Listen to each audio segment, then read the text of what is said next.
Hey guys, I'm not gonna lie, I've been fighting with this thing for 2 hours and it's still not perfect, but it's just gonna have to do because I've already cried and reapplied my mascara once, which is part of the process, I admit. Let's do this thing. Today we are going to go through everything I read in 2021 and I'm so excited to talk through all these books. I'm going to go as fast as I can because as you can see here, I read 58 books so far. I'm recording this with Sunday, Monday, Tuesday, Wednesday, Thursday, Friday. 6 days left to go, in which time I'm hoping to finish 2 more books and round that out to 60. My goal was 52 books and I thought that was a stretch, but a doable stretch because I was planning to be studying this year and it fell apart for health reasons. So books it was. So we're sitting here in my streaming setup. So I've got my Goodreads here, but I also have my Storygraph because it's different stats. So I'm going to timestamp everything. I'm going to try not to do spoilers. I have obviously my coffee. I have life juice, as my daughter would call it, because it is so hot down here. It is so hot down here and the air conditioning is not working. So let's do it. Let's get into it. Let's talk about books. Let's start with Storygraph. I don't have it here on the screen, but in the link below, you'll be able to find my Storygraph. You can follow me if you like. Storygraph is an alternative to Goodreads. You can do a subscription to it, which I do. It's $4.95 US a month. And I'm happy to support them because I financially can and because I want Storygraph to continue with no ads. But I really like the data they give you. So as of today, I have met my reading goal. I set a pages goal, but because Lena Norms, who introduced me to Storygraph, I will link her below as well. She was talking about how she reads short things, graphic novels, things that count towards a high book count, but not a high page count. And so, especially if I was back at uni and just reading journals all the time, that wouldn't count towards a book goal and has never in the past for me, but it would count towards a pages goal. Depends what you want to track. I just arbitrarily set it to 20,000 pages because I thought it sounded good and I have hit that. And it's pretty close to my reading goal. I'm at 112% of my reading goal, 107% of that pages goal. I don't know that I would set it again in the future. It doesn't mean anything to me. But if I was upset about tracking, like losing all those pages that I read in books that I don't finish, I think that would be a good goal too. Anyway, moving on. Storygraph gives you these sorts of metrics, moods of what you read. So I like adventurous books.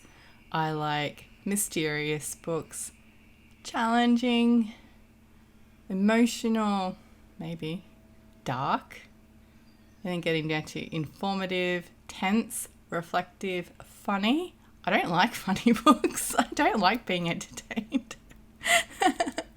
What have we got? Lighthearted, definitely not into lighthearted books. Hopeful, relaxing, and inspiring. Clearly, I like dark adventure. I read predominantly fantasy. I'm trying to get into science fiction. I don't like things that are happy and fun. This really interested me because for a long time this year, the medium pace was outstripping everybody. And I found that interesting because I feel like I read slow books. The long books are the slow books. And I feel like I read really long books because fantasy books are tomes, aren't they? They just go on for 100 years.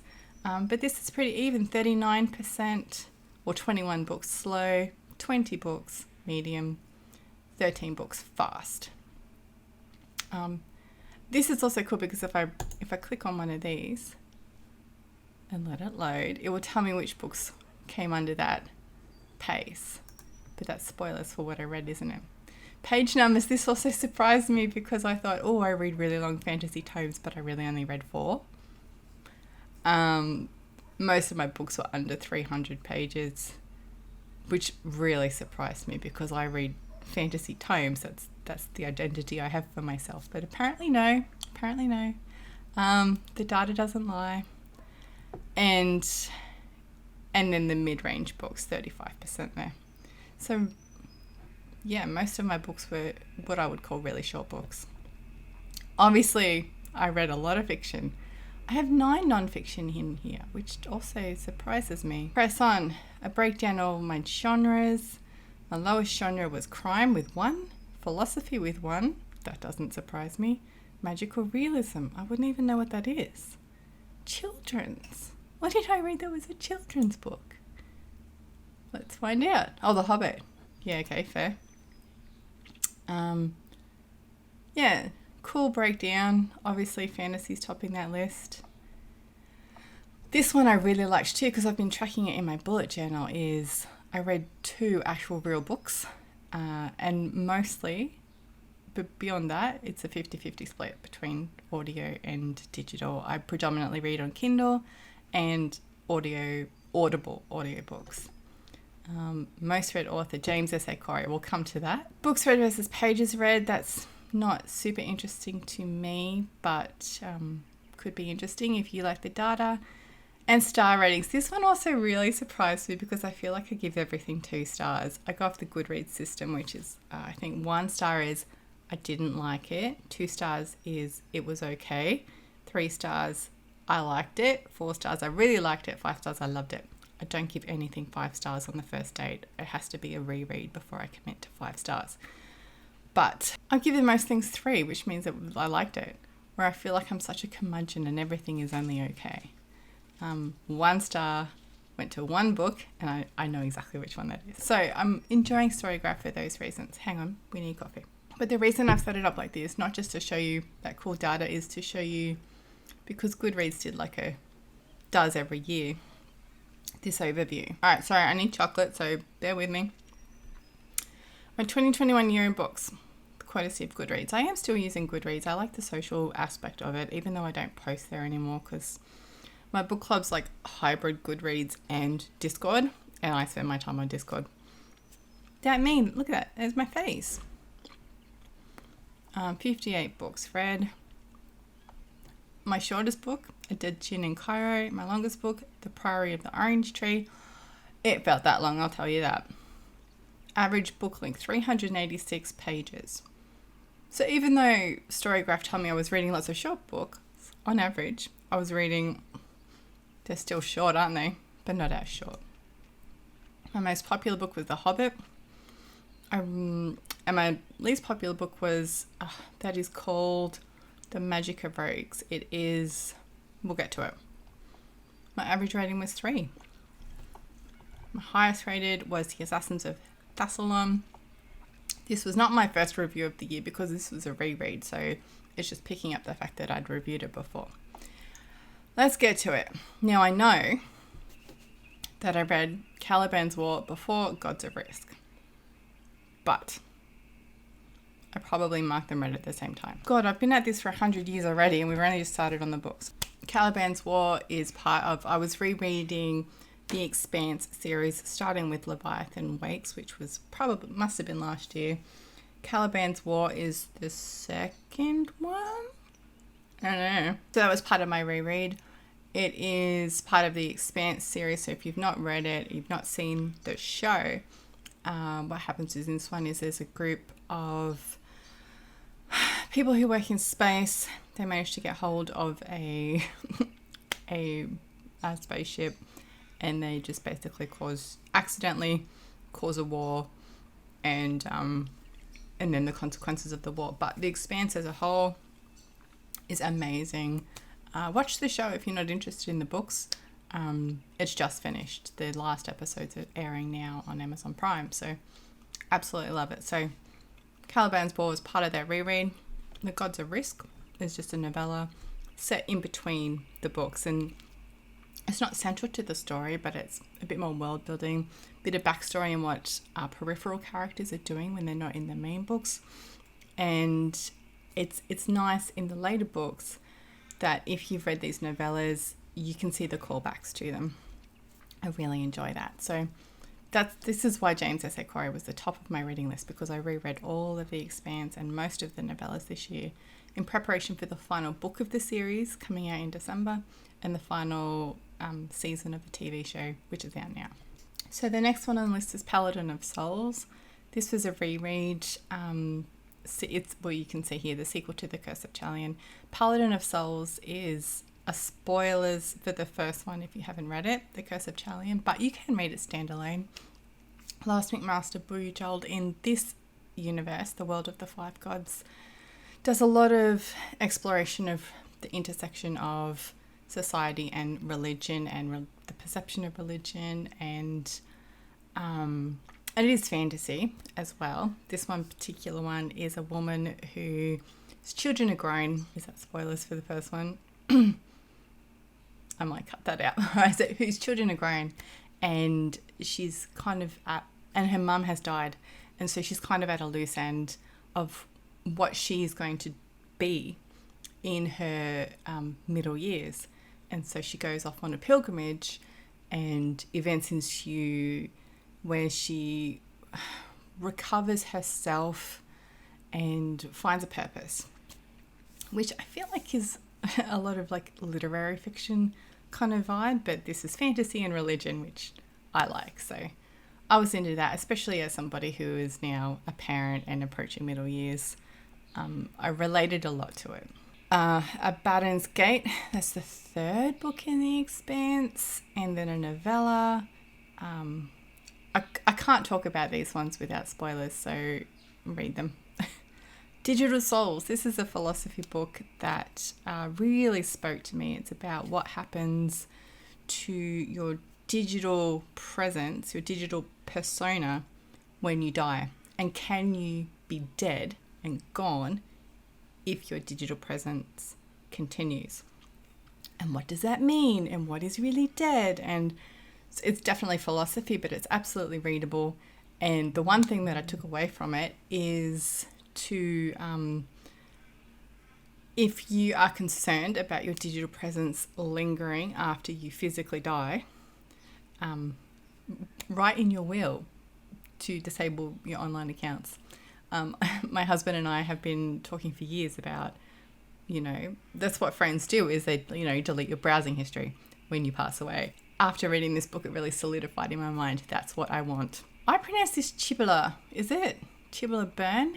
Book 4 in The Expanse. Emma by Jane Austen is a book that I've struggled to read for years because I hate Emma, and I'm like the character, and I'm supposed to, but I just could not sit with her for a while. So this one was audio. Somebody just told me the story of Emma.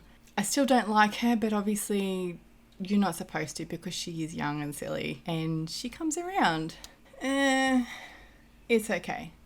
I'm glad I've read it. Don't know that I'd read it again. That's why I love audiobooks, is when you get to the challenging parts where you would give up, it just tells you the story, it just keeps going, and I get through it, which is how I read most of my sci-fi. The Priory of the Orange Tree.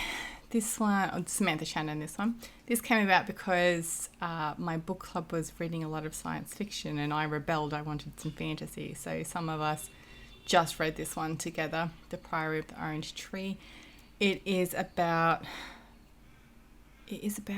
basically, there's allegories to the real world. There's like the East and the West, and then like the chosen ones to protect the world from each side. LGBT, romance. I didn't like it. I didn't like it at all. I thought it was all quite derivative. It was leaning too heavily on the real world in its characterization of different areas. The bit that I did like was the fight scenes were really, really brief, because I just skim through them anyway. I can't picture the intricacies of the battle, so I just read them really fast anyway. But in The Priory of the Orange Tree, it skipped it really fast anyway.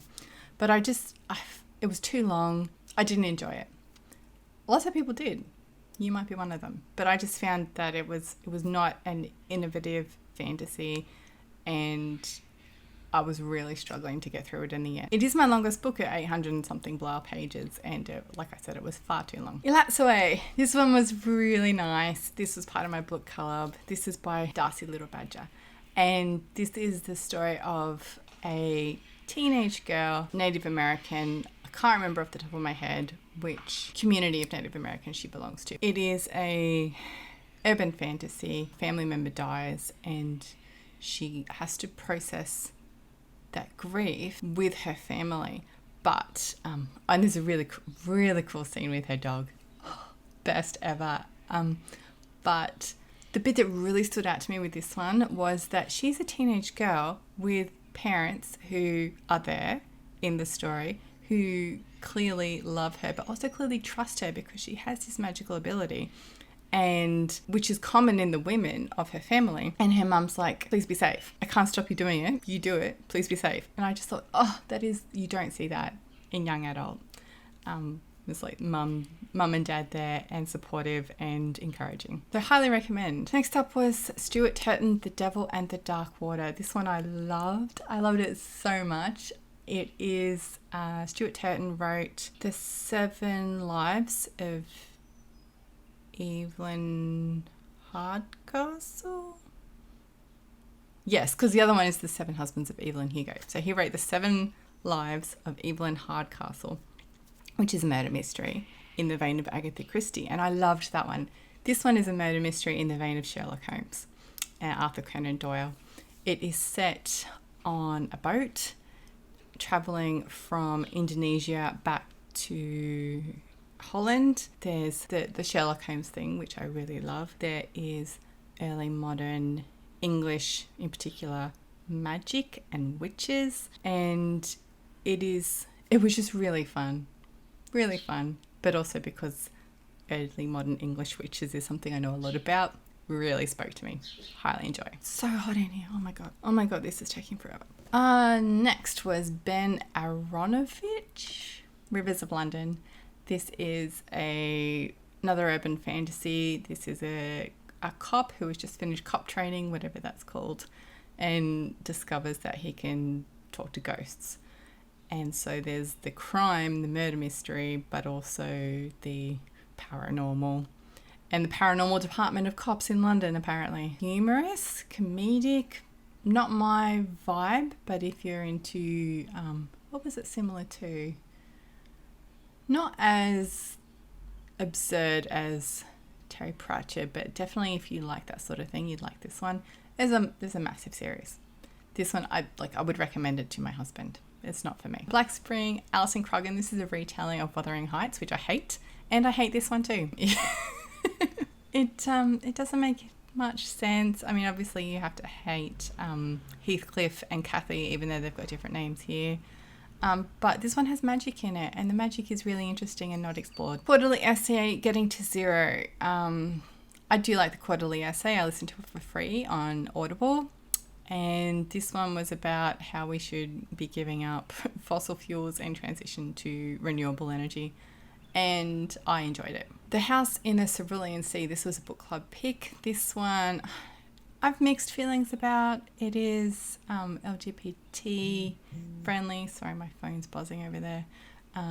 It is the story of a man who works for evil bureaucracy government department, has to investigate a orphanage for magical children, realizes that his boring grey life is boring and grey, and finds happiness. It was very sweet. It came at the time of my life where I needed to read something sweet, but it's definitely problematic. The Dictionary of Lost Words, highly recommend this. It's one of my top this year. This I picked up on my birthday, actually, because I went to a real bookshop and I was determined to buy something, and this was the cover that stood out to me. Even though I didn't know anything about it. Dictionary of Lost Words is about a woman whose name I forget, whose father is part of the creation of the Oxford English Dictionary. What's her name? Esme. Esme grows up surrounded by the lexicographers who put together the dictionary, and it's about the dictionary growing, her growing, but also the Dictionary of Lost Words is her collecting words belonging specifically to women who don't make it into those words that don't make it into the dictionary as it's first formed. They're in the dictionary now, obviously. Blurb says, I got the real book. Over time, Esme realizes that some words are considered more important than others, and that words and meanings relating to women's experience often go unrecorded. She begins to collect words for another dictionary, the Dictionary of Lost Words. I feel like the ending let it down, but don't let that stop you. It's got like a whole timeline of the Oxford English Dictionary in the back, and a timeline of major historical events featured in the novel. It is definitely historical fiction. Highly recommend. I think I gave it 4 stars. because, like I said, I don't give 5 stars on the first date. The Lions of Al-Rassan by Gavriel K. Love this book. This is my second or third read through.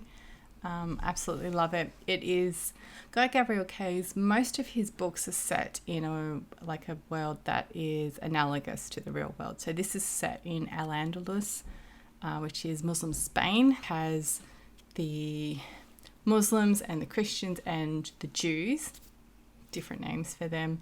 And it is the story of a Muslim guy and a Christian guy and how they form a friendship.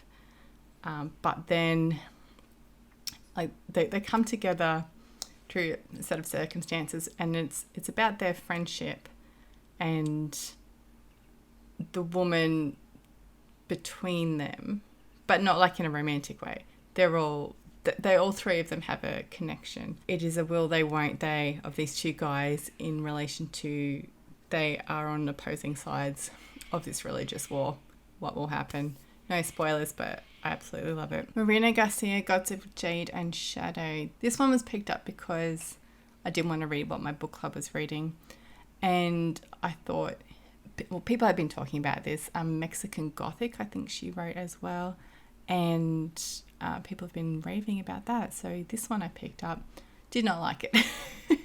Did I write down why I didn't like it? Did not enjoy the narrative of the book, although I did like the proper Spanish pronunciation of names. What did I write? The Mexican / Mesoamerican mythology was different to my experience of fantasy. And although I didn't enjoy it, it's because it's unfamiliar to me. It gave something different to a boring story. A girl swept out of drudgery and into city lights by a literal god who needs her to restore his powers. La la la. At the end I've written a boring story. I didn't engage with the world or the characters. 2 Goodreads stars. It was okay. Like I said, I feel like I give a lot of 2 Goodreads stars. Next one was The Invisible Life of Addie LaRue. And you know what? I don't think this is the best book that I read this year, but this is, when I think of my favourite book from this year, this is the one. The Invisible Life of Addie LaRue by V.E. Schwab. I've written here in my notes, I could not put this book down, and it's absolutely true. I'm still thinking of it. I read it in April. I'm still thinking of it in December. I'm thinking about it a lot. I gave it 4 stars. But if I read it again, it might be 5, or it might be, it just came to me at a point in my life when I needed it. My notes say, I couldn't put this book down and it ended up breaking my heart. Addie LaRue makes a deal with the devil. That means she hasn't yet died 300 years later. Every plot twist I thought Schwab was building up to, she hit and kept moving, meaning I had no idea how the story would end, which was so enjoyable. I have underlined that. Ultimately, there was no happy ever after. Oh, that might be a spoiler. But there was an after that I was satisfied with, even if it wasn't the after I hoped for. 4 Goodreads stars. I really enjoyed this book and would be amenable to upgrading to 5 on a reread. I know me well. I loved it. Highly recommend if you're into fantasy. It's historical fiction as well, because Addie LaRue lives for hundreds of years due to her deal with the devil. Next was a reread. Lois McMaster Bujold Penrick's Fox. I had the idea of rereading these Penrick books in world chronological order rather than publication order. And Penrick's Fox is the 3rd one. This is set in the world of the 5 gods, which is where Paladin of Souls is also set. This is set a couple of hundred years earlier. And Penrick is a shaman. No? Penrick is a sorcerer. He gets a demon by accident, and the demon gives him magical power. But he's also somebody who's both revered and feared in the world. And Penrick's Fox is where he meets a shaman. And a shaman is someone who has a similar magical connection, but with animals. I love these books so much. I want to do a PhD on this world and these religions. But capitalism means I have to have a job instead. Project Hail Mary, Andy Weir. I loved The Martian. I loved the Martian book. And so I did pre-order Insta-buy this one, and it wasn't as good. It wasn't great. What have I written here? It was good when I wrote reviews, That's why one of the reasons I'm going to try and review everything that I read this year. Hang on a sec. I was like everyone I suspect, excited for The Martian 2.0. A Serbic white guy in his 30s gets stranded in space and has to science his way out of it. But that's where the comparison ends. I found the characters pretty thin.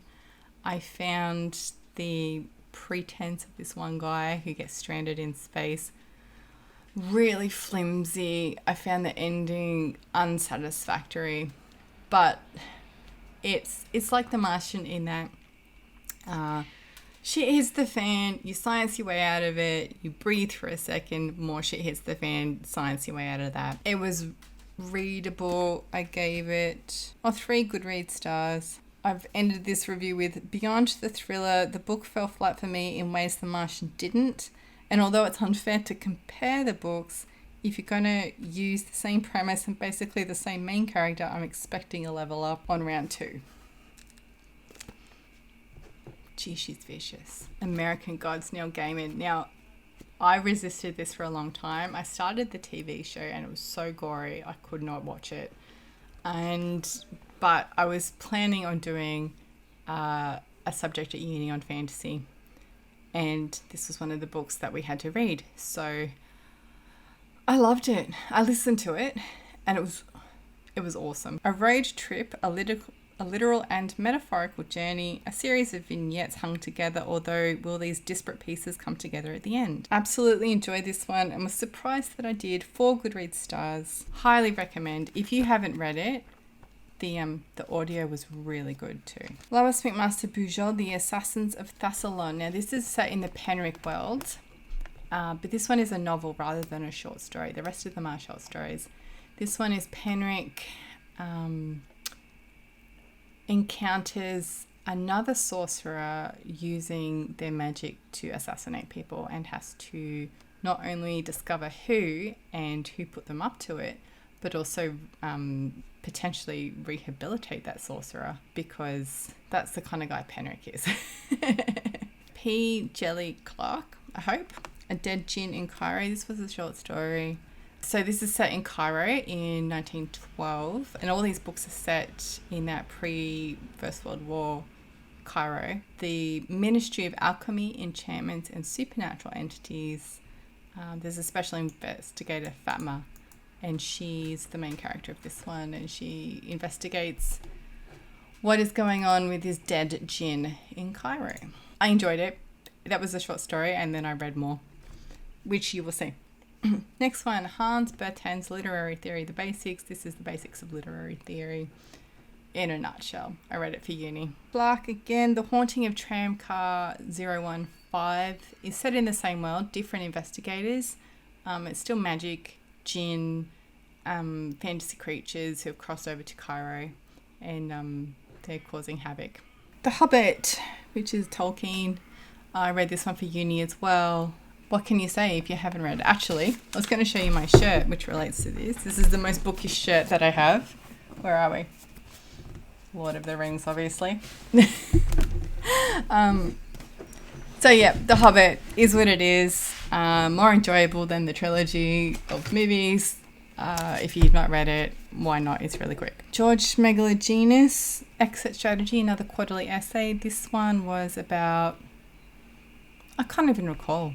What do we know about recessions, unemployment, and how governments should respond? I can't even recall what that one was about. I gave it 3 stars. Cool.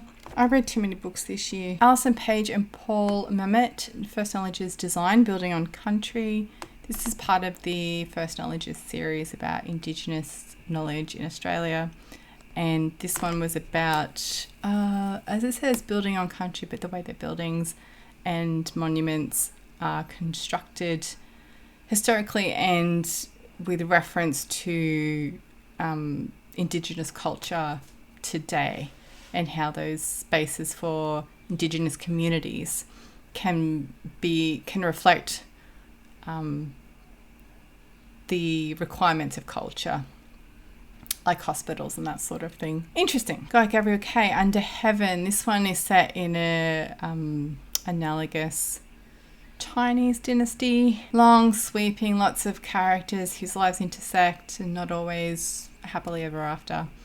If you've read K, you'll know exactly what I mean, and I highly recommend. There's a sequel to this one called River of Stars, which I'm thinking about. I'm not there yet. Next one, Robert Jordan, The Eye of the World. Is that here in the list? No. The Eye of the World, which is the first of the Wheel of Time, because the Wheel of Time TV show came out this year, so I thought I'd better attempt the Wheel of Time. I only got to book 4 last time, so this was a reread. Did I write anything about it? No. I will say that the first one is such fanfic for Lord of the Rings. It is cringe. But if you are interested in really reading the Wheel of Time, you can persevere. It does get a bit better, but it's definitely of its time, let's say. Frank Klaus and the Magic of Rogues. This guy I leaned heavily on in work that I did on medieval magic at uni.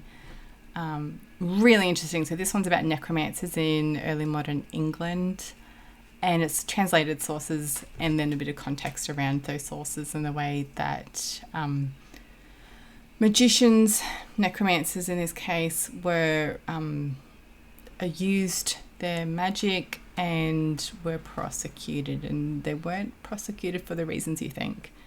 So if you're interested, that was really cheap as well. I think it was only $15 on Kindle. For an academic work, that is cheap as. I enjoyed it. It's definitely in my wheelhouse. Guy Gavriel K, Children of Earth and Sky. This one's beautiful. It is set just after the fall of Constantinople, which is 1455. But obviously in the allegory world. And about huge cast of characters with sweeping stories, and they intersect in different ways, and their lives are forever changed, and it's not always a happily ever after. Love it. And then obviously I was on a kick for Guy Gavriel K. I wrote a song for Abaddon, again, another reread. This one's set in Romance France, so like the time of bards and that sort of chivalry, courtly romance time.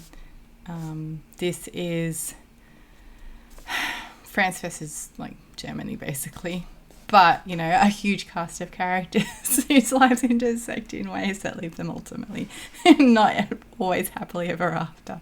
Love it. He's got a vibe and I'm here for it. Andrzej Sapkowski, that's a Polish name, sorry. This is the guy who wrote The Witcher, and this one is historical fiction, but fantasy fiction, about Hussite, oh my god, what is the name of the country? Oh, Czech, oh my god. So it's about Hussite Czechs. I did write a review. Let's find out what I said. I enjoyed this mostly, but it was also at times very silly in a hijinks way. Our hero doesn't stop thinking with his dick and it causes much trouble. My Goodreads review says, if you were thinking I'd like a novel with the same humour as The Witcher, but set in medieval Europe and throw in some Czech heretics, but also I like magic and demons and shit, that's pretty much this book. It's the first in a trilogy, which I had actually forgotten, and I got to the last 2 pages and I'm like, how are we going to wrap this up? And then I was like, oh, there's more. And I haven't been able to bring myself to read the others yet because it was just highly silly. Enjoyable, but highly silly. Robert Jordan, The Great Hunt, Book 2 in the Wheel of Time. Our intrepid heroes continue doing what they do, trying to destroy or prevent the destruction of the world, trying to destroy the great evil. Matt Haig, The Midnight Library. This was free on Audible, so I gave it a listen, and it is exactly what I expected. If you want a self-help book, this is the one. If you want a book with, you know, any sort of plot twist that's not predictable, this is not the one. I didn't enjoy it, but it was short and it was free. V.E. Schwab, A Darker Shade of Magic. I picked this up because I love The Invisible Life of Addie LaRue. Did not love this one. It's about a guy who can portal between different dimensions of the same London. not for me. Hilary Mantel will fall. I found a narrator on Audible who I could tolerate to read me this epic tome because, of course, everyone's been talking about it since it came out. I'm glad I gave it a go. I really enjoyed it. It's really apologetic for Thomas Cromwell. It is really misogynist towards all the women in the story. It's historical fiction, heavy on the fiction. I enjoyed it. I'm currently reading the second one, which is called Bring Up the Bodies. Terra Nullius. My book club read this on my suggestion, and I hated it. I hated it a lot. Do not read it. I mean, do read it. I was really interested in the concept of science fiction set in Australia. And basically the concept is, I mean, no spoilers, but what if the subjugation of Indigenous Australians happened to everyone? Is boring. I feel like science fiction and fantasy have the opportunity to explore these tough things like subjugation, colonialization, devastation, that sort of thing, in a removed way, so that you can get to the nitty-gritty of it without so many of the feels. You're removed from those feels so that you can explore it more thoroughly. But this one, it was as subtle as a sledgehammer, and I didn't enjoy it. Clark again, A Master of Gin. This is set in that same Cairo with the magic, and this one is novel. And I think they worked better as short stories. I didn't hate it. I didn't love it. I'm not reading any more in the series. Another quarterly essay, Top Bloke, Silurican Myth, Class and Power by Lech Blaine. I loved this. It was such an explanation of Australia's current Prime Minister and our current politics and the way they play the game to appeal to the masses. It made a lot of sense to me in particular. It spoke to my political beliefs, and I highly recommend. Dennis Duncan, Index, a history of the... I loved this one. It's basically a history of the indexes in books, and if you're a book nerd and you like non-fiction, highly recommend. It was very readable. Okay, oh my god, we're at 50 minutes. This is ridiculous. James S.A. Corey, Babylon's Ashes. That's more of The Expanse. Highly recommend. Sanderson and Patterson, Sunreach. Brandon Sanderson has a YA series. Starts out with Skyward. It's about this teenager called Spencer and young adult. So she's like aspiring to overcome her background, her family history, gets what she wants, and then discovers that she has the power to literally save her world. And she's off doing those things, but while she's doing those things, her friends are left behind. So this is the first of 3 novellas of the people that she's left behind on her planet while she's off saving literally the universe now. It was all right. Obviously, I think you would need to have read the first 2 books before you read this novella, and these were released in advance of the 3rd book coming out this year. James S.A. Corey, Persepolis Rising. That's The Expanse. Highly recommend. James S.A. Corey, Tiamat's Wrath. That's The Expanse. Highly recommend. Lois McMaster, Bujold, Knot of Shadows. This was a Penric novel. This one and The Assassins of Thassalon, which I read earlier in the year, they disrupted my chronological reading of the books because these ones were new, and of course I had to read them. Chris Hadfield, The Apollo Murders. I picked this up on a whim because I had the Audible credit.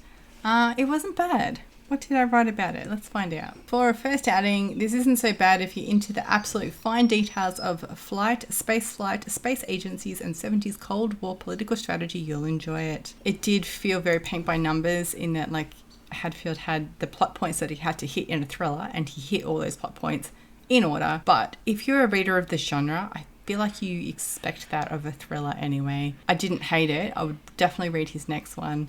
It felt like he like glued blocks of wood together and then needed a bit of sanding and shaping, and that could have been better. But I didn't hate it, and I would definitely read the next one. We're nearly at the end, guys. If you have stuck with me, thank you. Is that Melissa Moore? Holy shit. This is a history of swearing. If you like swears, I recommend it. Although it was really British-centric with a little bit of American in there. especially with discussing of the N word. The author is clearly American, because the part that really annoyed me the most was the conflation of vagina and vulva. They're not the same thing, and that is something that happens in American linguistics. And of course there's no discussion of the way the swearing is part of the Australian lexicon. But it was interesting to see the history of swears from Latin. She starts at Latin, not anything earlier than that, through to English, and the balance of swearing is usually like the sacred, like holy, and the profane, shit. And the balance of the fashion of swears, is it more the sacred, is it more the profane, is it both? These days for us it's pretty much the profane, because we don't really have the holy anymore. I loved it. Sanderson and Person Redawn, that's another novella in that Skyward world. Sylvain Nouvelle, A History of What Comes Next. This one was free from Tor.com, so I read it, and it was really interesting. It's the story of generations of women who've been working for, this is the 100th generation, working towards getting humanity off the planet.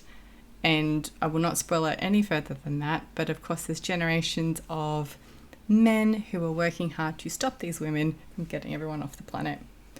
I've absolutely already pre-ordered the second one. Robert Jordan, The Dragon Reborn, that's book 3 of The Wheel of Time. It's all right. I'm going to persevere.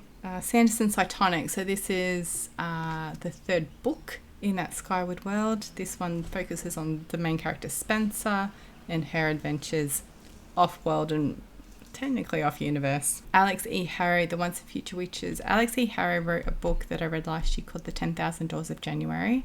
Read that for my book club. It was okay. So I read this one. It was okay. It is historical fiction fantasy. It's set in New Salem. Current, like, original Salem was burned because it was full of witches. And this is New Salem. And 3 sisters basically work to revive witchcraft. But in the context of women's suffrage movement is happening, and they kind of tack on to, well, if women can have the vote, why can't they have their magic back? The epilogue really let me down, but all the way until then, I was enjoying it. James S.A. Corey, Leviathan Falls. This was the end of The Expanse, and they absolutely stuck the landing. I do think it's the weakest book in the series, if you've read them all, or if you're planning to read them.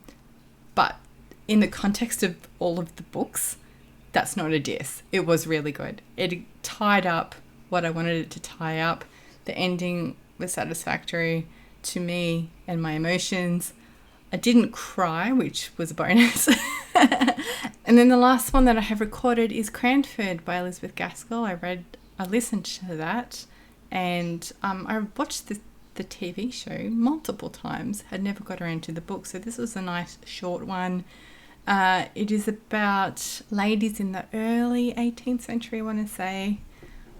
I think I've made that up, actually.